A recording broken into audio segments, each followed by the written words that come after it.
Ah! Now there's sound. It's just a little cable.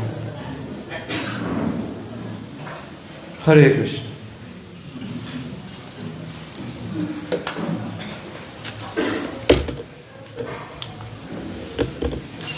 So, we open a shop, there's gold and diamonds, and we say, if you know how to wear them, the bracelet and the necklace, and I'll give them to you. Because you can't afford them, so I'll give them to you. So that's Mahaprabhu's movement. I'm not going to find anyone that can buy it, and I have all this gold, beautiful jewelry, and I have diamond rings, diamond necklaces. And we are, and Mahaprabhu was saying, I have like this surplus of gold and diamonds. I don't know what to do with it. Does anybody want it? Come, I'll give it to you. That's basically, I have this surplus of love of Krishna, and so anybody want it, I'll give it to you. It's Kali Yuga, you can't afford it. So what am I going to do with it? I have it, you can't afford it. Come on to my store. If you know how to wear it, I'll give it to you. That's Mahaprabhu's movement. Yes? So, are we fortunate? Now, that kind of mercy, it is said, Chiradadattam Nijagupta Vitam, this confidential treasury, it's been hidden, never given for Chirad, a very long time.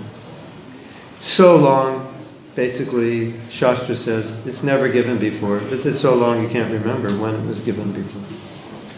So, never given before sounds more dramatic than not given in a long time. Right? So let's just say it's never given before and we are all getting it. So that's very special. Yes? But what's even more special is that this mercy that's never been given or seen before, Namo Maha Vandanaya, that Rupa Goswami says, you're the most magnanimous, Lord Nityananda is more merciful than Lord Caitanya. So that mercy that Lord Caitanya is giving, it manifests through Lord Nityananda. So how does it work? It's amazing how it works. And you've probably thought of this before, and it's astonishing. Why would you give diamonds and gold to people in the slum? Their clothes are pretty ragged, isn't it? You know, they can't afford nice clothes. They're wearing old clothes. They're probably not able to get them that clean. There may be holes in the clothes. Why would you give diamonds and gold to them? It doesn't make sense. So, have you ever thought why Mahaprabhu would wait for Kali Yuga and then pull out in Kali Yuga something he never gave even in Satya Yuga? Have you ever thought about it? Satya Yuga, prema is not given in the mood of the residents of Braja. In Treta, Dwapara Yuga, it's not given. It's only given in Kali Yuga. And so the highest thing is given to the people who are the least qualified to get it. So naturally, one would think, why? Because it doesn't make sense. And you know the answer is? Because he wanted to. That's the answer. Whenever you ask, why does Krishna do something? That's the answer. Because he feels like it. That's why he does it. It is said that Krishna does things by his own sweet will. That's why he does things. By his own sweet will. Why did he do that? Because he felt like it. And Krishna's own sweet will is beautiful for everybody. So why did Mahaprabhu decide to give mercy to the people in the slums? Why did he decide to give diamonds and gold to people in the slum? Because he felt like it? Do you need another reason? Do you need another explanation? Why did Srila Bhaktisiddhanta tell Srila Prabhupada to come to America? The outcasts, the Malechas, the Yavanas, the hub, the Mecca of materialism. Why? Because Bhaktivinoda Thakur his compassion was transferred to Srila Bhaktisiddhanta. That compassion transferred to Prabhupada. There's no reason. It's just compassion they want. So Mahaprabhu, he's overcome with compassion and he wants to bless us. And Nityananda Prabhu has that position where he gives his compassion to the lowest of the low. Mahaprabhu gave his compassion, but it was reserved for the scholars, the intellectuals. And he gave everyone else to Nityananda Prabhu. So Nityananda Prabhu is the full manifestation of mercy. And sometimes the Maha Mantra is compared to a circle. So the circle, it goes all the way to the earth, and it goes all the way to the spiritual world. And the Gayatri Mantra is compared to a circle inside the circle. It doesn't go as high, it doesn't go as low. So what does it mean?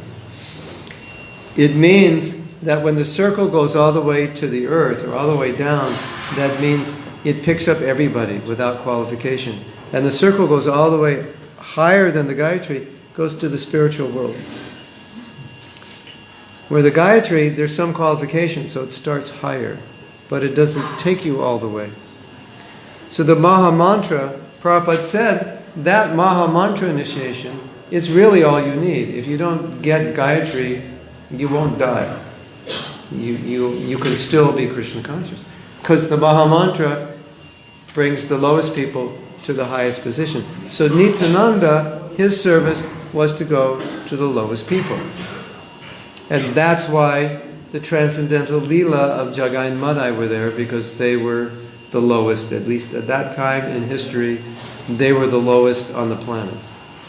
You couldn't find anybody worse than them. There actually were people worse than Jagai and Madai, but not at that time. So, Nityananda's mercy extends down to the lowest and takes people to the highest. And Jagai and Madai are manifestations of the lowest who went to the highest. You know, what's so amazing about Jagai and Madai is that everybody, well, it's not amazing that everyone hated them. Everyone hated them. Naturally, everyone hated them. They were the mafia of the area. They were worse than mafia. You know, mafia, you know, some, I don't know, mafioso people, but I'm sure a lot of them are nice people. They take care of their kids, you know, they're not just drinking all day, and, you know, they dress nice and polite, you know, they just do illegal things. Jagai and Madai weren't like that. They weren't nice. They weren't nice mafia. They were just, you know, you get in their way, you're in trouble, you know. No mercy for you. And so maybe you know this story. It's such a nice story. And it exemplifies how high Jagai and Madai went by the mercy. And it exemplifies how great is this mercy that Jagai and Madai could go so high. So, obviously Jagai and Madai felt really bad when after they were saved. They're very repentant. You could imagine, right? They've killed people, they've raped people, they've just looted people. And now they become devotees, and now they have this in their memory, what they did. You could imagine how they felt. They wanted to do something to pay back, to repent. So they built a god. At least we can build a god. Yes? We'll build a god, people can bathe there, and that way we'll pay back. You remember the story of the snake who became a devotee? He was a disciple of Narada Muni. Anyway, if you don't know the story, the snake became a devotee. Don't try to figure it out, but he did. Actually, he was a devotee in his last life. And somehow or other in his next life, he had the opportunity to go back to Godhead in his last life. Narada Muni gave it to him. He didn't take it. Somehow or other he took birth. I'm not sure why. Maybe somebody knows why he took birth as a snake. But anyway, he was a disciple as a snake. And everyone in the village found out that the snake became a devotee. So now, snake's a devotee, he's not going to bite. So we can harass the snake. So all the kids are like, let's harass the rattlesnake, or whatever kind of snake it was, poisonous. Let's harass him, because he's not going to bite. Like that. So he was going crazy, couldn't deal with it. And Narada Muni said, raise your fangs and make it look like you're going to bite, but don't bite. Right? So nobody was afraid of the snake because it couldn't bite. They knew he wouldn't bite. And the same thing happened with Jagai and Madai. Everybody knew they become devotees, so whatever we do to them, they won't retaliate. We can do whatever we can get back at them now, and they're devotees, and devotees do not retaliate. First canto, 18th chapter, text 48 says you can kill a devotee and he won't retaliate. What to speak of criticize him, or disrupt him, or disturb him. You could even kill him and he won't retaliate. That is the power, Prabhupada. That is the power of a devotee. He won't even retaliate. Isn't that amazing? So the people thought, here's our chance. Jagai and Madai are devotees. We can harass them like they harassed us. And that's what people did. Jagai and Madai would be at the ghat. Please come to my ghat. If you go to Mayapur, you can ask me and I'll show you where the ghat is. 5 minutes from where I live. You walk down the road where the Ganga used to be. It's now a Prakramam Marg in Mayapur. And right there's a sign, a little temple. So this is Jagai Madai Ghat. Now it's a field. You can see it. And there they stood, please come to my ghat. And people would, you Jagai, you Madai, you the excrement of the universe. I hate you. And they spit on them. I mean, what could be worse than spitting on someone? I guess you could urinate on them. But spitting, urinating, whatever it is you're going to do, what could be worse? And it's so amazing. Jagai and Madai said, thank you, I deserve this. Right? So, how do we understand Mahaprabhu's mercy? That the lowest, even amongst mafia, they would probably be rejected as like too despicable to associate with. They were like worse than, lower than low. And now they've come to this point where they're being spit on and they're saying, I deserve it. So that's the manifestation of Nityananda's mercy and Mahaprabhu's mercy as it extends down to Jagai and Madai. We can see that. Message came that the sound is not coming in when you are watching. Weird. Still. Is the sound coming now? Krishna is. This is so weird. Can't understand. Yes? No? Maybe? You're talking about Facebook. Facebook. Yeah. If it doesn't come now, it's a Facebook problem. And I have to restart. Can somebody turn on their Facebook? Go to Mahatma Das? It's like 363 days a year it works, and 2 days it doesn't, and it's the same thing. Krishna just does that. He likes to have fun with me. You think you're tolerant? You preach about tolerance, okay. I'm going to harass you today. Put demons inside your recorder. And then you're not going to hear anything. All right. So,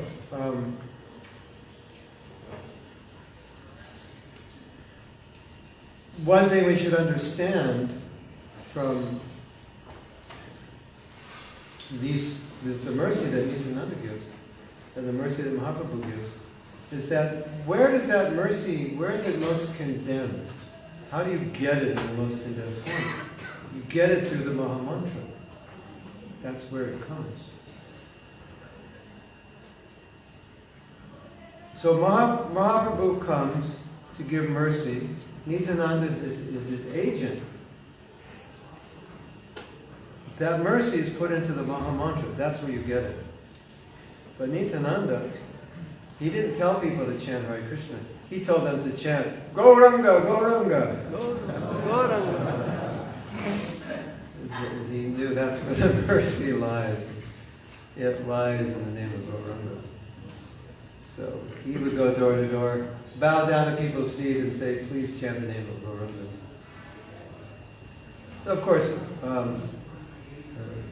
this is Kali Yuga, so Gauranga is his Lord. But we understand that all the mercy that Mahaprabhu wants to give, he put in the holy name.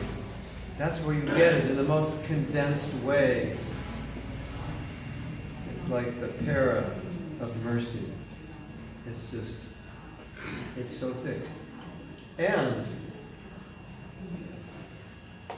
if you chant Hare Krishna in Dwarpa Yuga, or Treta Yuga, or Satya Yuga, it's good, but you don't get prema.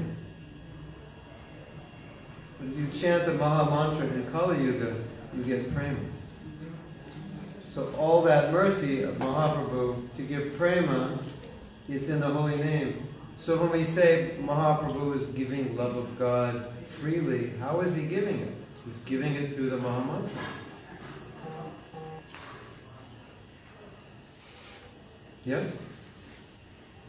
Isn't it a shame if we chant with offense and we can't access the mercy that's never been given before? Chiradatam nijagupta vitam. The mercy that's never been given before, we can't access it because we commit offense. What could be worse than that? Prabhupada once said, I was in the lecture, probably 1972. How many of you were alive in 1972? Raise your hands. You weren't alive in 72, were you? When were you born? Oh, in another body. Yeah, of course. But most of you were not alive in 1972. 1972 means 47 years and older. If you're 47 or older, I just wanted to see how old you were. That's why I asked you. So now I know who's 47 or older. So Prabhupada said, we are the most unfortunate.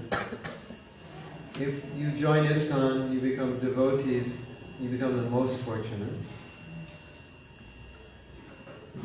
And if you leave and you give up the mercy, you become more unfortunate than the people who never got the mercy. You become the most of the most unfortunate. So we could use this statement as an example that I have the Maha Mantra, and if I don't take it properly, if I commit aparad or I just somehow I forget to chant, I forgot to chant today. Oh, the day's over, I forgot to chant. We do things like this, then actually we're the most unfortunate. Even more so, right? So you're living in the slum, the gold shop is open, the diamonds and gold are being given freely. Oh, I don't have time to go. No, more unfortunate, right? You become more unfortunate then, because you have the opportunity. So, I just want to speak a little bit about the topic of mercy, because Nityananda Prabhu is the one through whom mercy comes in the most powerful way. And only this mercy of Nityananda could possibly save people in Kali Yuga. Without this level of mercy, there's basically no hope for becoming very elevated spiritually. So I want to tell you something that is maybe one of the most amazing things, amongst the most amazing things I've ever heard. And I'll tell you next time I come here. Is that okay? Would you like to hear something that's one of the most amazing? I want to see if you're still awake. Would you like to hear something that's one of the most amazing things that I've ever heard?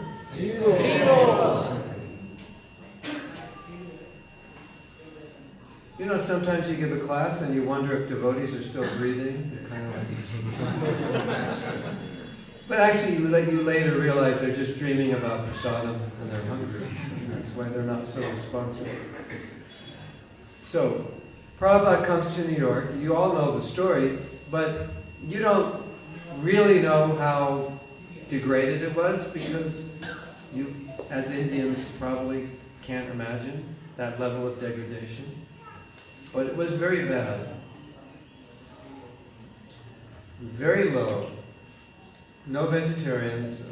These people that Prabhupada were preaching to were smoking ganja, taking LSD, hashish, and so forth. A lot of them every day. A lot of them never stopped, just all day, just smoking. Take a bath once in a while. Change their clothes once in a while. Sex, yeah, almost as often as eating, they would have sex. Not with their wife. Just some girl or guy they meet. I mean, it was very bad. It was animalistic. So how can you give this spotless jewel of prema bhakti to those people? It's inconceivable, unimaginable. How they'll understand it, how they'll accept it, what to speak of actually practice it without just falling on their face. Isn't it? Achintya. It is achintya. So, one of Srila Prabhupada's godbrothers said something. This is the amazing thing that he said. First he said, Srila Prabhupada is Shakti Vaishyavatar, because he has to have the Shakti. He has to have Shakti to deliver these people. It can't happen without divine Shakti. And then he said, but consider whose Shakti it was. Because when you say Shaktavesh, but whose Shakti is it? If you're going to deliver the hippies in New York, whose Shakti do you need? You need Nityananda Shakti. No other Shakti is going to do it, right? Ramchandra Shakti won't work. Vishnu, Narayan Shakti won't work. You need Nityananda Shakti. So he said, Srila Prabhupada is Shakti Vaishyavatar. He is the manifestation of Nityananda Shakti. And then he said the amazing thing. And I hope you don't all faint when I tell you this, because I don't want to be responsible for any medical damage I've created. He said, because Prabhupada embodied Nityananda Shakti, what Prabhupada achieved was exactly what Nityananda Prabhu would have achieved if he came personally. It was no different. Nityananda Prabhu would not have achieved anything greater or different than what Prabhupada achieved, because Prabhupada fully embodied Nityananda Shakti. Isn't that amazing? It's non-different. Now, my dear ladies and gentlemen, you have received that mercy, and in 1967, the Hare Krishna movement had been 2 years. There was nobody in the movement that had heard about Krishna before Prabhupada came.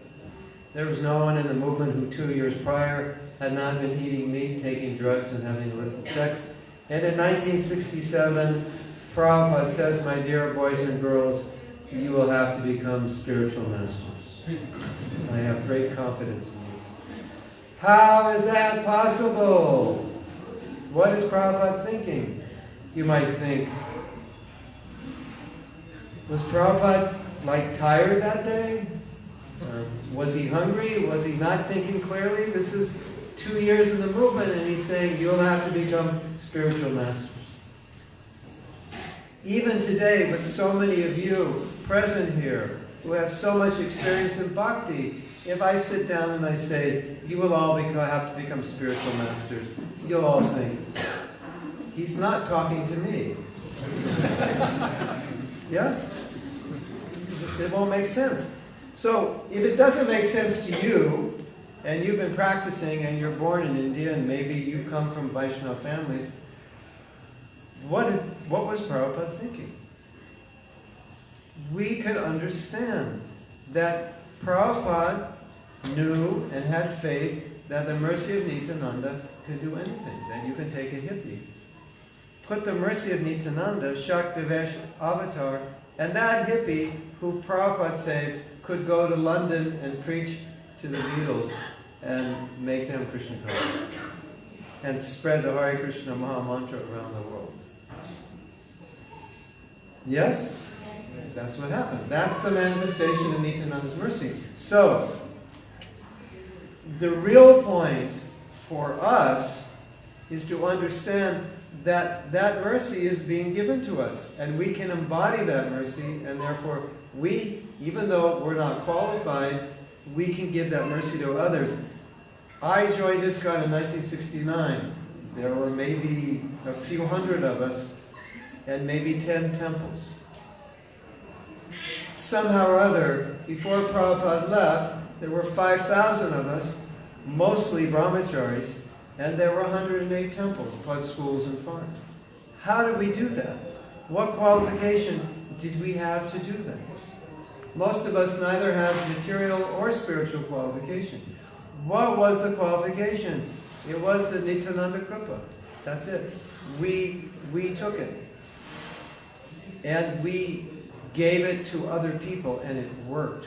So, if your Guru Maharaj ever says one day to you, you will have to be Guru, don't look at the floor and say, not me.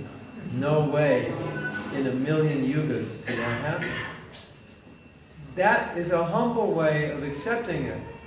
But once you process the real essence, you'll realize that in your humility, you can get this kripa and give it to others.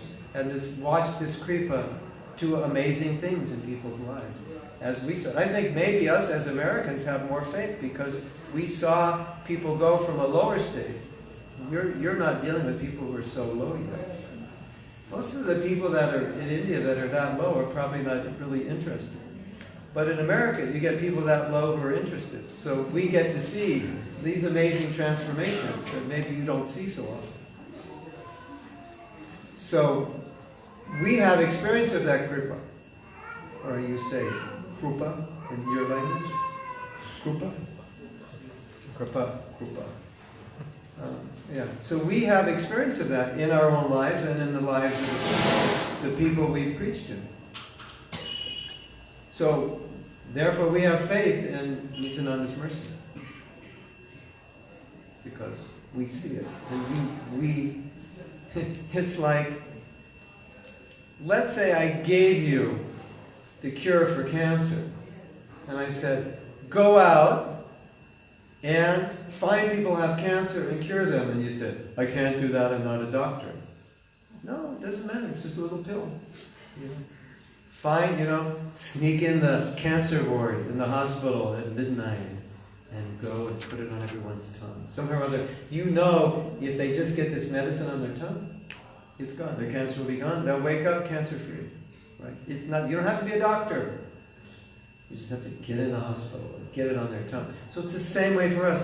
You don't have to be a great scholar, a great this or that, but if you can get the mercy of Nityananda in the hands of people, it will act in spite of your own lack of qualification. That's what Prabhupada saw. That's what Prabhupada believed. And therefore, Prabhupada, I don't know if you realize this, but Prabhupada was having temples opened by devotees who've been in the movement 6 months. 6 months ago, who knows what they were doing? We don't even want to discuss what they were doing. And 6 months later, you go to this country, you go to this city, and they're opening a temple, and there's a morning program, regular sadhana, and people are becoming devotees. How does that happen? 6 months. 6 months ago, they were a hippie in San Francisco doing who knows what. And now they're a temple president of ISKCON. And books are being distributed, deities are being installed, people are joining. How is that possible? by the qualification of that person? No, it's the mercy of Nityananda. And because Prabhupada had faith in that mercy, he could send somebody who he felt was sincere enough to follow his instruction, knowing that if you follow my instruction, the people you preach to will get the mercy, and that mercy will act. And so you're just delivering the pill, Nityananda Kripa. Here, would you like some Nityananda Kripa? Yeah, then I give it to you. And so then we invite these people, we give them Nityananda Kripa, and then we do kirtan, and all these people off the street are dancing and chanting like they've been devotees their whole life. One of the most amazing things that I saw, it's another amazing thing, and I hope you think it's amazing. It may take time before it settles in. But if you went to ISKCON temple in 1967 or 1968, 1969, 1970, you would see deities, you would see pujaris, you would see Brahmins, you would see kirtan. You would see Bhagavatam class, Gita class, people chanting shlokas, chanting mantras, wearing tilak kunti, right? The one thing you wouldn't know is, at that juncture in ISKCON, the average duration of a devotee's devotional service was about 12 months. So you come into this temple, and the pujari who's doing, he's been a devotee about, actually the head pujari in the temple I joined wasn't even initiated. We needed a head pujari, and 3 months after he joined, he became the head pujari. So you even had the head pujari at 3 months. So you'd come into this temple, and you'd see these people, and you'd think, oh, they must have been devotees their whole life. They're so enthusiastic. I already know so many shlokas. They do deity worship nicely. They do kirtan nicely. That was the power of that mercy. That it was turning people 180 degrees so quick that a few months later, you'd see them, and you'd have no idea that they joined 3 months earlier. You would have no idea. And anytime you look at a video of ISKCON 1970, 69, 68, just understand the average person in that video has probably not been a devotee even 1 year, and they're probably not over 20 years old. And look at their faces, and look at their kirtans, and look at their bhakti. It doesn't make sense. It looks like they've been devotees for lifetimes. Actually, they were devotees for lifetimes. But that's another thing. That's another story for another time. And you see all this dedication and devotion and deity worship and everything. And realization, deep realization, and they're all writing articles for BTG and expressing their understanding. That's Nityananda's mercy. It just transforms somebody really quick. High speed. What do they call that when you learn something really quickly? There's a name for it. I forget. Anyway,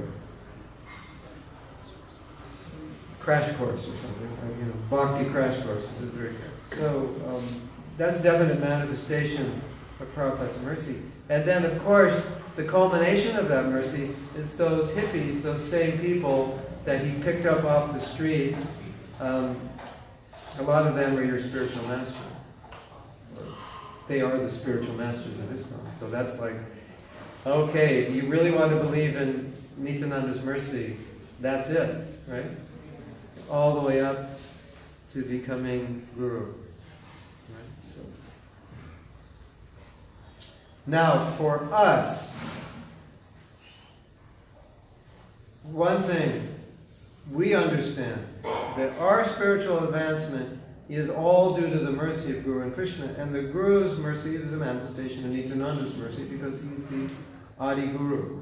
So the mercy he gives, samsharadava nalaliloka, it's just being rained upon you through your Guru. So the Guru is giving you that mercy. We are products of mercy. Whatever advancement we make, we are, it's just because of the mercy we've been given.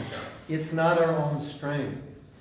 We always have to remember that, because if we don't remember that, two problems. First problem, we'll become proud and we'll think it's my strength. Second problem, we could become weak and lax, thinking, oh, this is easy. when the mercy's taken away, it's like that story of that yogi that Bhaktivinoda Thakur chastised, and he had big hair and he went to jail, and somebody in jail was able to shave his hair, and as soon as his head was shaved, he fell down. It's like all the Shakti was in his hair. So it's like all our Shakti is in the mercy. You take that and it's just like we're nothing. And just go back to where you were before you were devoted. So you have to remember that and don't become proud of that.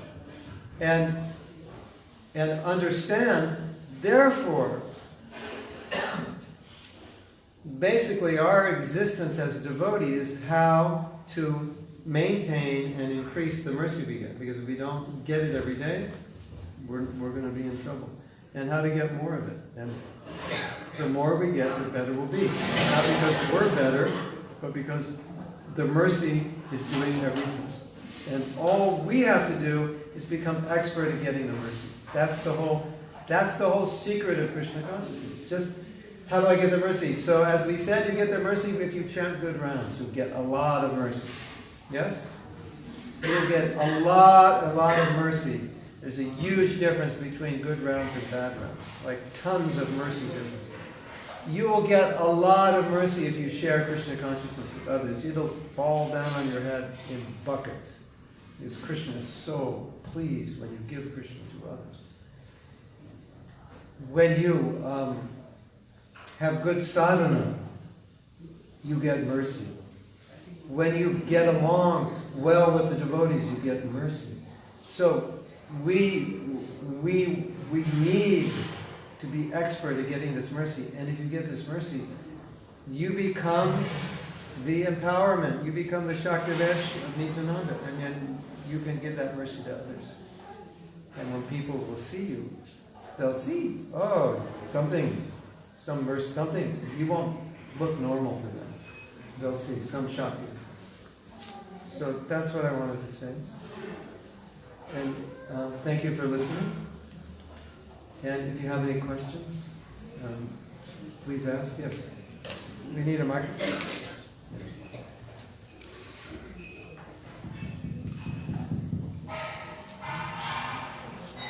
Hare Krishna. Yes. Thank you, Prabhu, for very nice explanation. You're welcome. When Srila Prabhupada was there on the planet, physically, so that time we could see that preaching was expanding very fast. Over the period when Prabhupada left the planet physically, then we could see that okay, there were some concerns. And now we again back see that. So when Prabhupada was here, it was going up. When he left, it started going down. And now we feel that again it is now it's going up or down.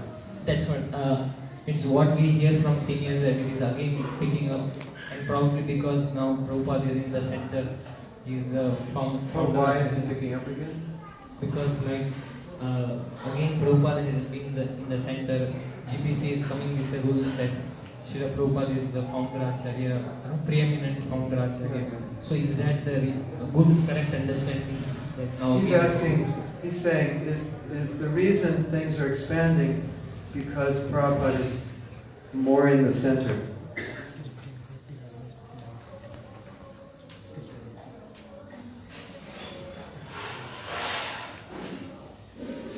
Is Prabhupada still, is it because Prabhupada, that's part of it, definitely part of it. But what does it mean, Prabhupada's in the center? That's another question.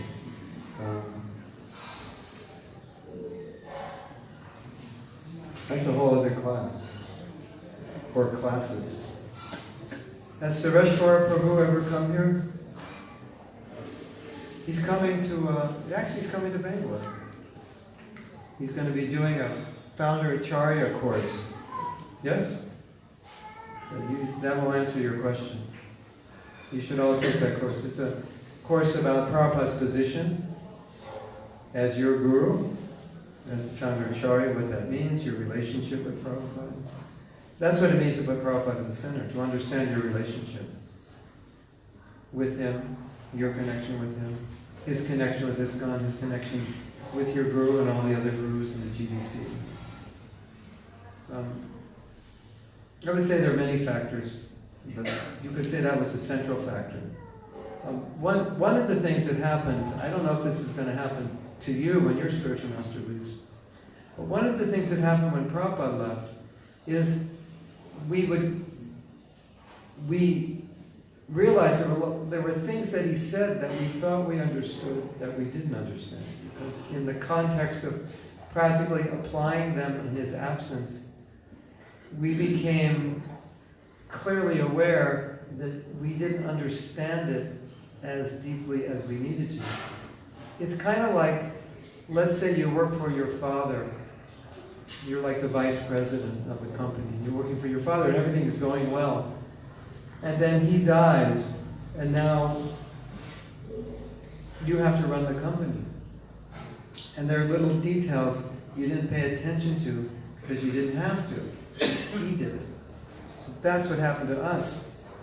We just took things for granted. This is how it is. But then when it moved into our hands and we had to make decisions that Prabhupada were making, or we had to clarify things that we thought we understood, we started to realize we didn't actually understand everything that clearly.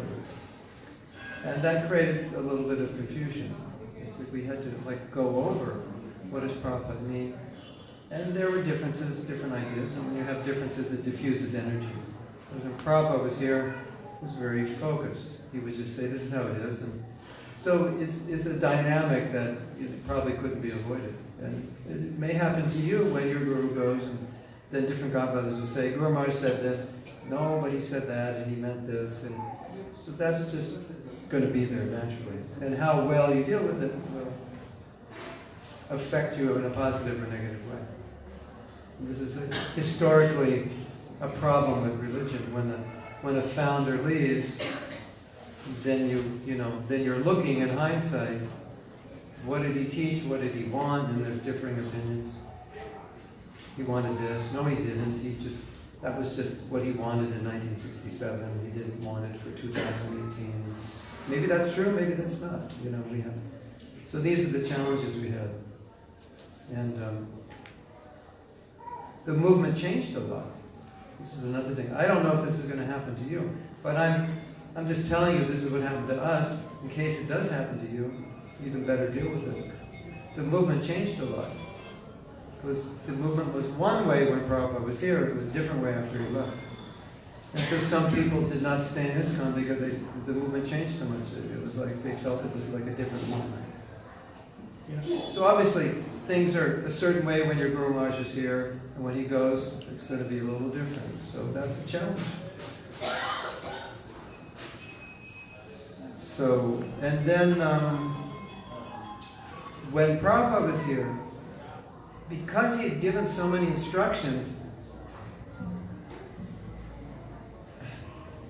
it's easy to focus on different instructions, but Prabhupada would kind of keep us focused on main instructions, right? So, we have so many instructions from Prabhupada, but he would keep us very focused on the preaching, on the book distribution, on the expansion, on the sadhana, rising early, and he would always preach about it, so it kept that focus. But when he was gone, there's not that living person who just keeps saying it. So now, he said that 10 years ago. And you can kind of think, well, maybe it's not important now. It is, obviously it's important now. But that thinking was there. You see the different dynamic. Like I come here and I can preach something, right? That's important. That's important. Let's say I preach book distribution, right? I preach about how important it is to have good sadhana, or to do college preaching, or to take more responsibility. And so then that's on the forefront of your mind. And I come back every month and I preach that. And so Prabhupada's traveling around the world and he's preaching certain things, and we're hearing what he's preaching. So it's on the forefront of our mind. Then he leaves, the dynamics change. Those are just recordings now. And some devotees will keep that in the forefront, and some it'll go back, and some it'll just disappear. So that's the dynamic you're all going to have to deal with. Your Guru Maharaj is here, he's preaching something, it becomes important for you. He goes, you don't hear the preaching anymore if you don't turn on the lecture. Or, oh, that was 2018, now you're hearing the lecture in 2038. Would he actually say the same thing? Maybe it's different, it's changed. Some disciples arguing one side or the other. He wouldn't change, he would change. I just spoke to a godbrother. It's such an interesting topic. I spoke to a godbrother. He's been in Italy for 35 years. And in the 80s in Italy, their main Sankirtan was going door to door to homes, offices, factories, enterprises, and selling sets of books to factory owners, business owners. And many devotees were doing it. And then they would get the names of these people, they would follow up, they would cultivate, they would have festivals where they'd meet people on the street in large numbers, follow, cultivate at a radio station through the whole country. Huge book distribution, and making many devotees. So they bought this huge property, like 300 acres, and it was a house, of Machiavelli's house, with like 25 rooms, like this huge, like a palace, kind of mansion house. And they had 200 or 300 devotees living there. Now they have 15 devotees living there. And I was talking to my godbrother. He said, I cannot go door to door anymore because there's so many foreigners come in the country. There's so much crime, no one will even open the door. And he said, now, the way the culture is, no one will move in an ashram. 300 devotees, this is just one temple. 300 devotees in this one temple. And now, even a devotee initiated 64 rounds who, let's say, inherited enough money they don't have to work, still, they won't even move in a temple. This is a different time, a different culture. So you hear a lecture of Prabhupada saying, preach, make more devotees, more brahmacharis. And now you're in a culture where no one will move in the temple. So you have to adjust. And maybe it's, no, we're preaching wrong. We can make brahmacharis. No, we have to preach congregationally. They're not joining. So these dynamics are going to be there. It's a reality. So these are what happens in the wake of when the Guru leaves and culture changes. And you have to start making decisions and figuring out what you want to do, what's the new strategy, if there is a new strategy. So that dissipated a lot of energy. And I think what happened later on is we started to realize where the dissipation of energy was and where the focus needed to be. And then there's a certain point where book distribution increased, devotee making increased, and so on. So we understood things more clearly, kind of by going around maybe the back way and finding that wasn't the best way. And you find other ways. And sometimes the best way was just the traditional way, the way we always did it. Sometimes the best way was a new way we've never done. So you're going to have to deal with it. Every religious tradition does. And another thing, historically speaking, that you're going to have to deal with, that historically speaking, there's a tendency for the followers of the Acharya to become more fanatic than the Acharya after he leaves. Become great, Prabhupada said do this. You become more fanatical about it. Prabhupada said book distribution. And so you knock it up one level. If you don't distribute books, you're going to Patala Loka. Well, he didn't say that, but of course I'm exaggerating. But historically, that's the tendency. When the Acharya leaves or the prophet leaves, many of the followers become more fanatical. And then it divides between the more liberal and the more fanatical because they see things differently. Human nature. You have liberal, you have conservative, traditionalist, modernist, younger generation, older generation. So these are all these things we have to deal with, and it can be problematic.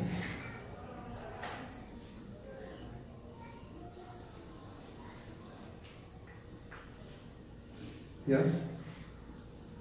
Did I confuse you more?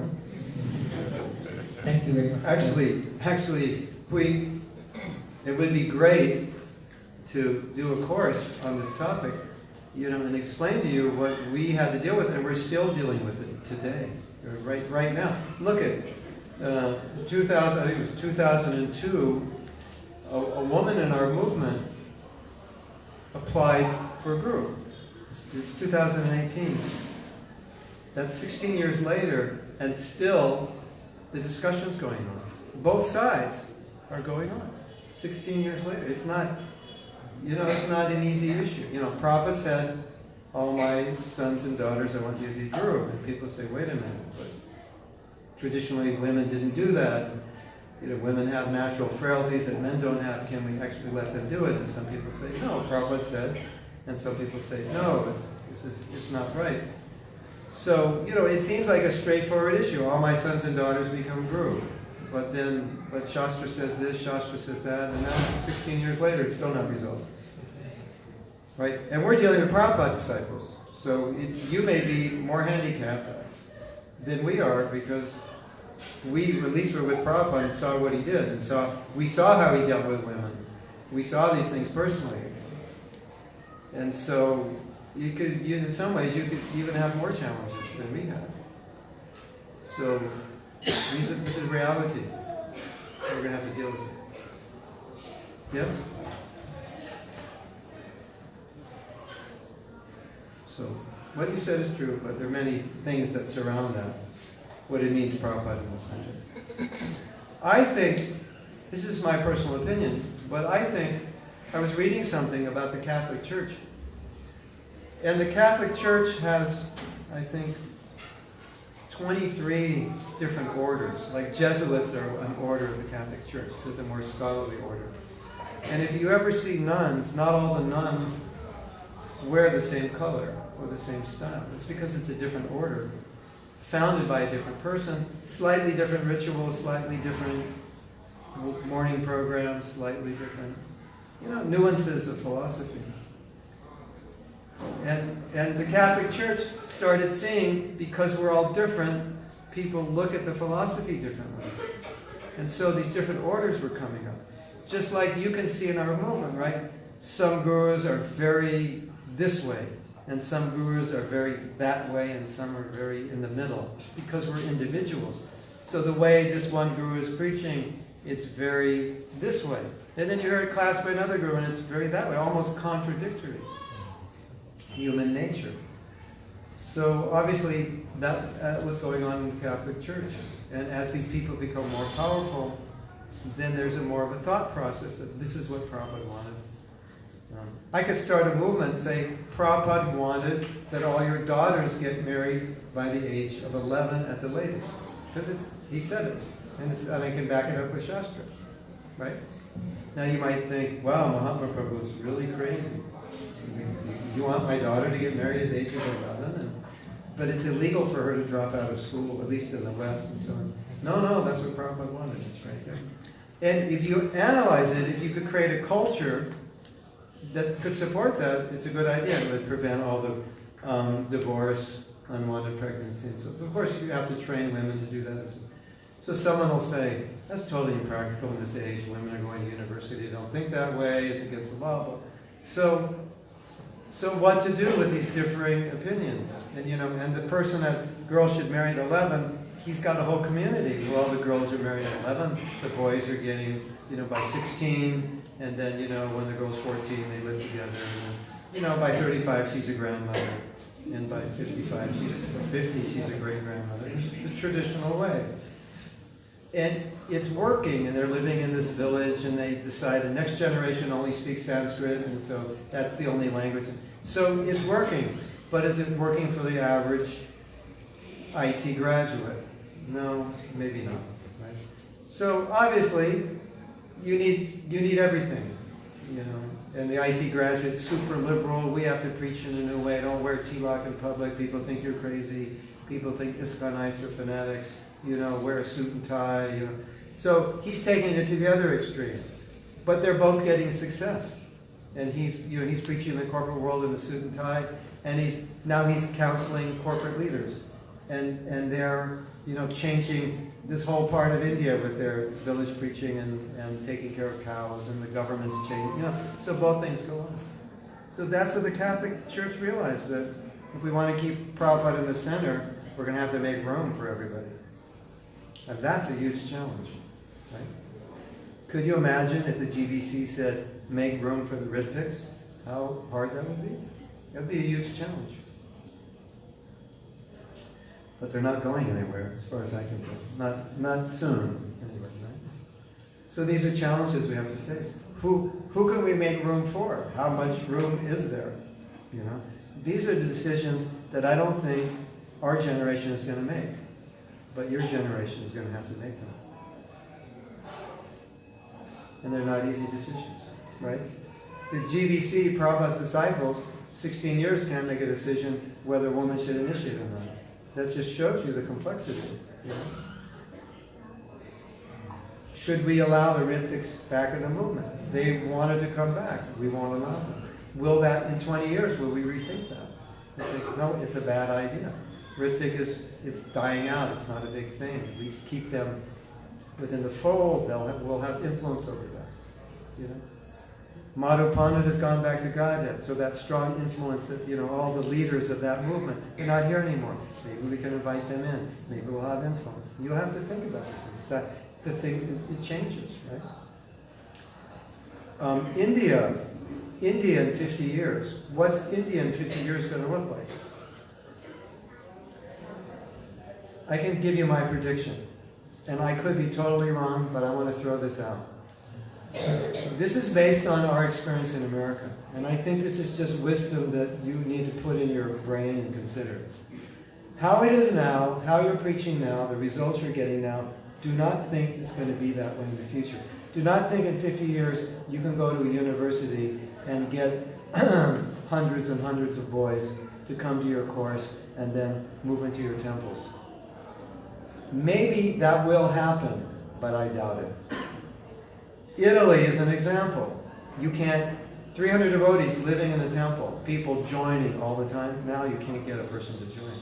It's a different culture, it's a different time. We have this experience in America. What was happening in one generation, it doesn't happen the same way. You have to make all kinds of changes for it to happen. We still make devotees in America, not as much, and not in the same way. It doesn't work the same way.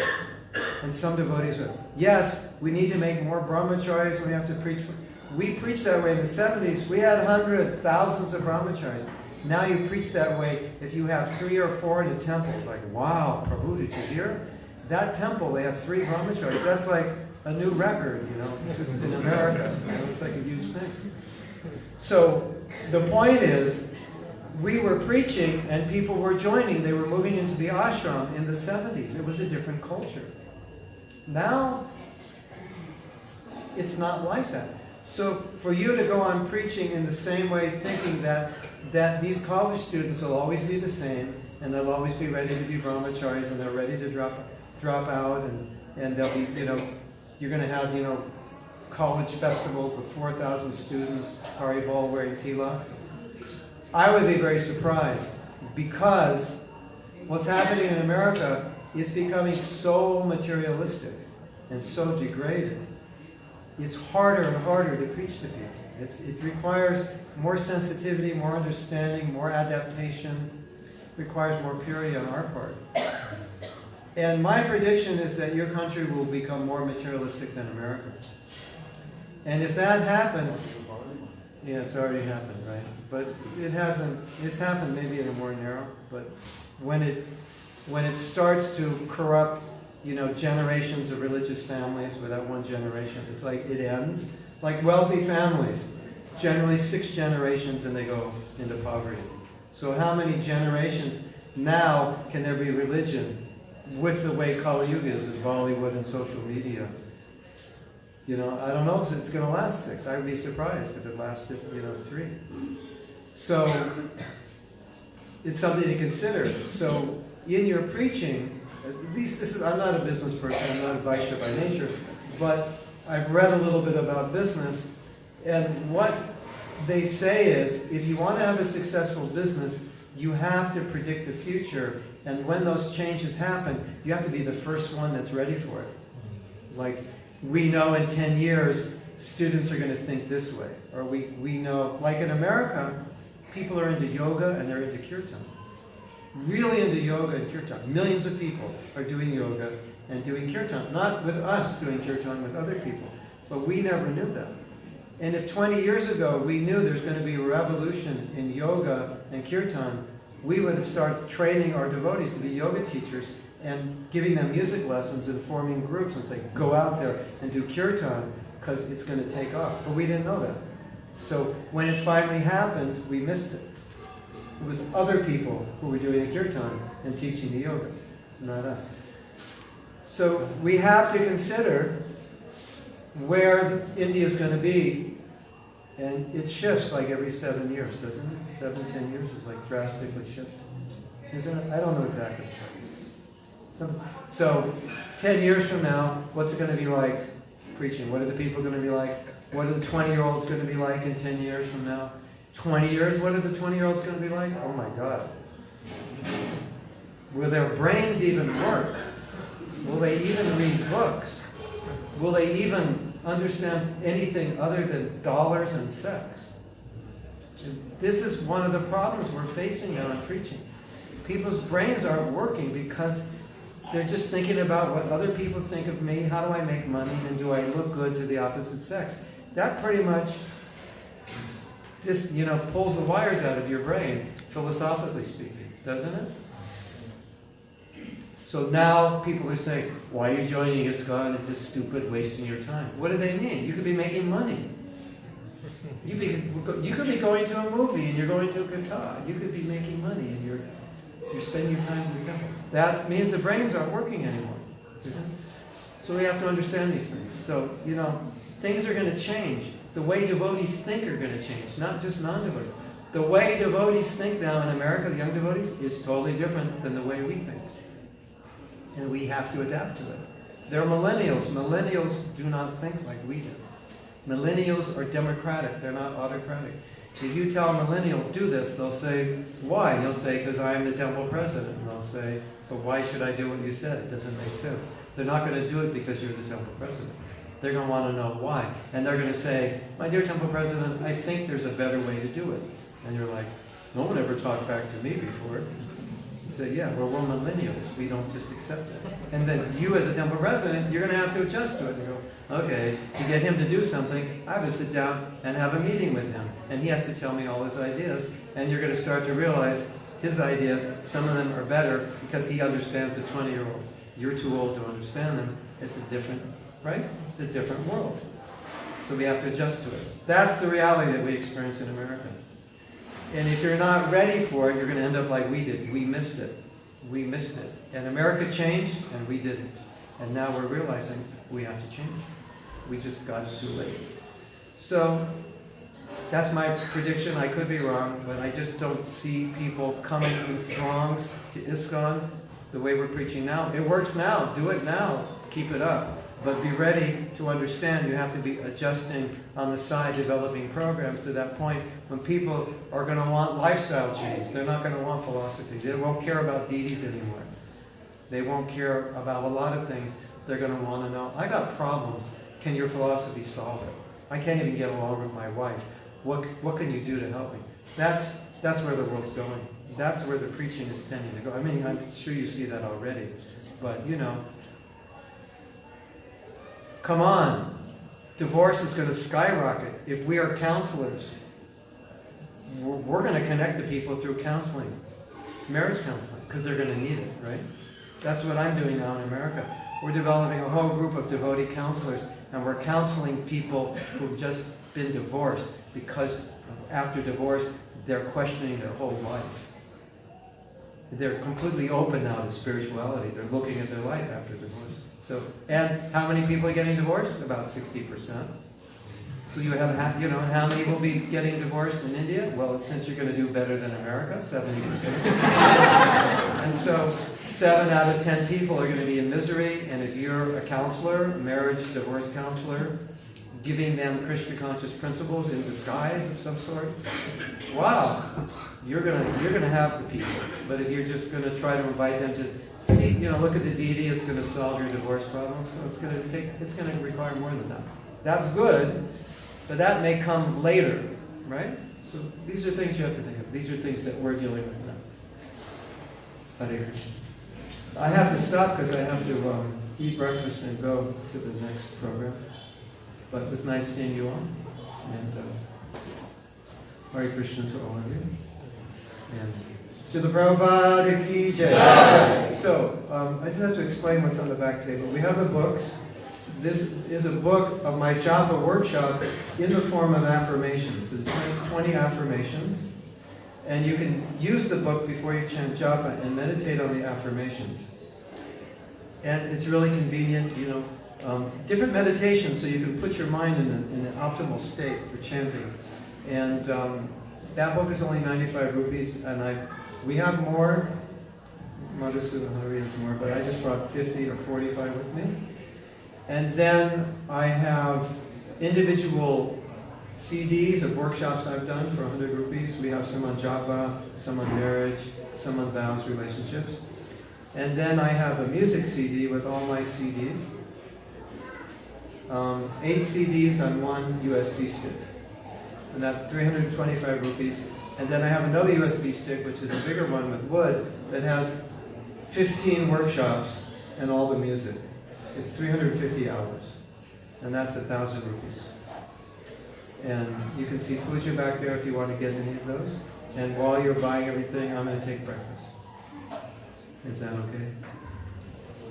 And if you have any questions, you have to find out where I'm taking breakfast. Thank you very much. Srila Prabhupada ki jai. Prema.